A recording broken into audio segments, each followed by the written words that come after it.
Welcome to my channel once again. आज की video basically मैं उन बच्चों के लिए लेके आया हूँ जिनके थोड़े मार्क्स, जिनको लगता है कि उनके मार्क्स कम आए हैं, 10th में 12th में मार्क्स कम आए हैं। तो कई बार क्या होता है, हम मेहनत ज़्यादा करते हैं, काफ़ी ज़्यादा मेहनत करते हैं, पर हमें रिजल्ट उतना नहीं मिलता। तो फिर हम क्या करें ऐसे टाइम पे? तो ऐसे टाइम पे आपको क्या करना चाहिए? ठीक है, तो सबसे पहले ये चीज़ है, जिन बच्चों के अच्छा रिजल्ट है 10th-12th का, उनको बहुत बहुत कॉन्ग्रेचुलेशन। जिनका थोड़ा कम भी आया है उनको भी बहुत बहुत बधाई इस चीज़ के लिए कि एटलीस्ट वो उन्होंने बोर्ड क्लियर कर लिया है। ठीक है, अब रही बात उस चीज़ की कि आपके मार्क्स, आपने मेहनत ज़्यादा करी पर आपके मार्क्स कम आया। अब आप सोच रहे हो, ठीक है, आप सोचते रहोगे, वो चीज़ बार बार आपके माइंड में आएगी। तो देखिए, आप कुछ फ़ायदा नहीं है आपके सोचने का। आप उसको सोचोगे, टेंशन लोगे। ठीक है, टेंशन लेने की कोई ज़रूरत नहीं है। पेपर हो गया, मार्क्स आपके पास आ गए, अब आप टेंशन फ्री दीजिए और अपने आगे के एग्ज़ाम का सोचिए। ठीक है, अगर देखिए, हर एक इंसान में कमियां होती हैं, हर एक इंसान में अच्छी क्वालिटी भी होती है, बुरी क्वालिटी भी होती है। अभी आपके ऊपर डिपेंड करता है कि आप उसको कैसे लेंगे।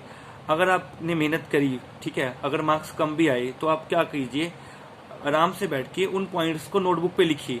एक देखिए, एक इंसान खुद ही है जो अच्छे से अपने आप को एनालाइज कर सकता है, अपनी मिस्टेक्स बता सकता है। कोई दूसरा बताएगा, ठीक है, बता सकते हैं, पर एक इंसान जो है वो खुद अपनी मिस्टेक्स ज़्यादा अच्छे से बता सकता है, ना कि कोई और बताए। तो आपको पता है कि आपने ये मिस्टेक किया, आप अपने आप से नहीं भाग सकते। आपको पता है कि मैंने ये मिस्टेक किया है, मुझे ये नहीं करना चाहिए था, ये चीज़ मेरे से गलत हो गई, या मुझे ऐसे नहीं करना चाहिए था, मुझे इस तरीके से करना चाहिए था एग्ज़ाम में। वो चीज़ आपको खुद पता होगी। तो आप उसको क्या कीजिए, एक पेज पे लिख लिए। अगर आप 10th के बच्चे हैं तो अभी 12th है आपके पास, उन मिस्टेक्स को लिखिए और उसके अकॉर्डिंग अपना वर्क कीजिए। ठीक है, अगर आप 12th के बच्चे हैं तो एग्ज़ाम्स तो नहीं ख़त्म होते। अब ये चीज़ तो भूल जाइए कि आपने बस अब 10th का एग्ज़ाम दे दिया तो आगे एग्ज़ाम होंगे नहीं, या आपने 12th का एग्ज़ाम दे दिया आगे कोई एग्ज़ाम नहीं होंगे, ऐसा कुछ नहीं है। एग्ज़ाम तो चलते रहेंगे। ठीक है, अब मेन चीज़ ये है कि आप अपनी गलतियों से सीखो कि हमने ये गलती की है, ये मिस्टेक की है और हमें ये मिस्टेक नहीं करनी चाहिए थी। ठीक है, और ऐसा कोई ज़्यादा सोचने की जरूरत नहीं है अपने मार्क्स के बारे में। पेपर हो गया, मार्क्स आ गए, ठीक है, अब आगे के बारे में सोचिए। ठीक है, अब लाइफ तो चलती रहेगी, आगे और भी एग्ज़ाम्स आएंगे, तो आप वहाँ पे अच्छा परफॉर्म कर लेना। अगर आपके मार्क्स 1% कम भी आए तो आपको बेसिकली अपनी मिस्टेक्स देखनी है कि आपने कहाँ मिस्टेक किया। उन मिस्टेक को राइट डाउन कर लो और उसके बाद फिर आप उन मिस्टेक्स को आगे कोशिश ना करो कि आप कोशिश करो कि वो मिस्टेक्स ना हो आपसे आगे।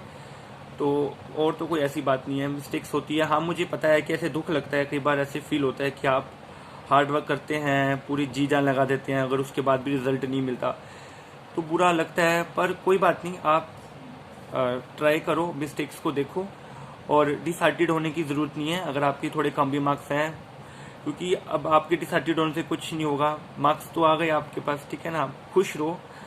और एक छोटी सी मोटिवेशनल स्टोरी है, वो मैं आपको सुना देता हूँ और आई होप ये सुनने के बाद आपको अच्छा लगेगा। तो स्टोरी में ये है, एक बार एक बेटा होता है, वो अपने फादर के पास जाता है कि पिताजी मेरी वैल्यू क्या है, वो अपनी वैल्यू पूछता है। तो उसका पापा क्या करता है, उसके फादर क्या करते हैं, उसे एक पत्थर दे देते हैं और कहते हैं इस पत्थर को जाकर ना मार्केट में जाके बैठ जाओ। अगर कोई इसकी कीमत पूछेगा ना तो ऊपर ऐसे ऐसी उंगली कर देना, ऐसी उंगली, 2 उंगली ऊपर कर देना और फिर मुझे आके बताना। तो क्या करता है, बच्चा पत्थर लेके मार्केट में जाके बैठ जाता है। वहाँ पे एक लेडीज आती है, एक फीमेल आती है, वो कहती है कि ये पत्थर कितने रुपए का है, बड़ा सुंदर पत्थर है, मैं इसको लेना चाहती हूँ। वो लड़का ऐसे ऊपर उंगली कर देता है। तो वो कहती है 200 रुपये, कहती है हाँ, वो फीमेल कहती है 200 रुपये का है, लाओ दो मुझे, मैं लेना चाहती हूँ।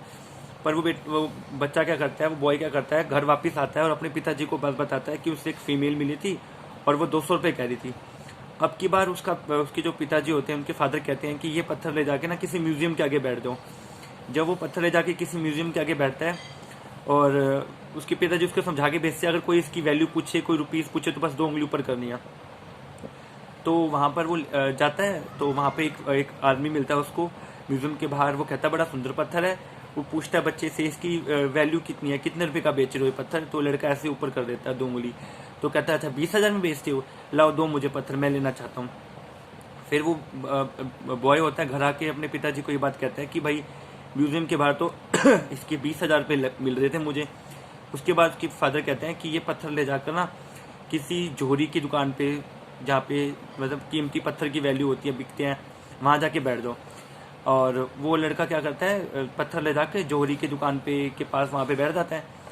और वहाँ पे वो जौहरी जो होता है, सोना बनाने वाला जो होता है, सोने वाला होता है, गोल्ड स्मिथ बोलते हैं। और तो वो देखता है, वो भागता आता है, वो कहता है कि ये बड़ा सुंदर पत्थर है, ये पत्थर तो मुझे दे दो बच्चे। और इसकी कितने रुपए का ये पत्थर? वो लड़का ऐसे 2 उंगली ऊपर कर देता है।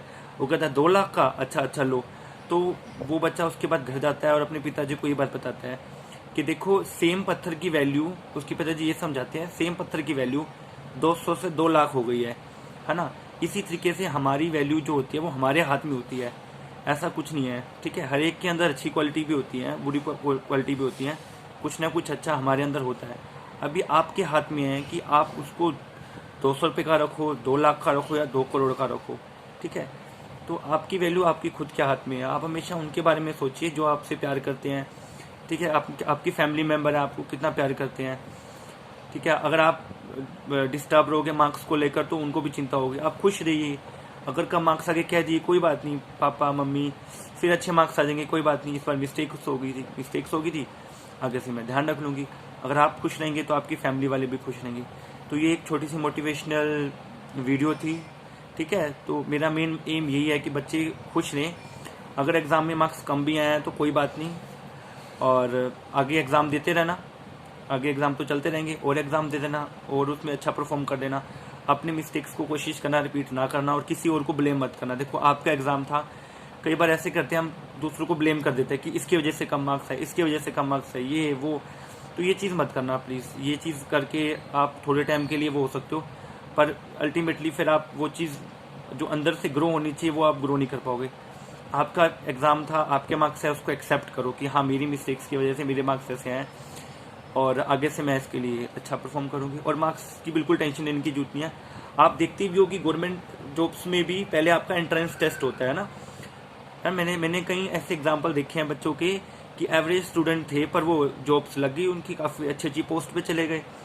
क्यों? क्योंकि मार्क्स मैटर करते हैं, पर फर्स्ट लेवल पे मार्क्स मैटर नहीं करते हैं, आपकी नॉलेज मैटर करती है। अगर आपको नॉलेज है तो आप कहीं पे भी स्टैंड हो सकते हो।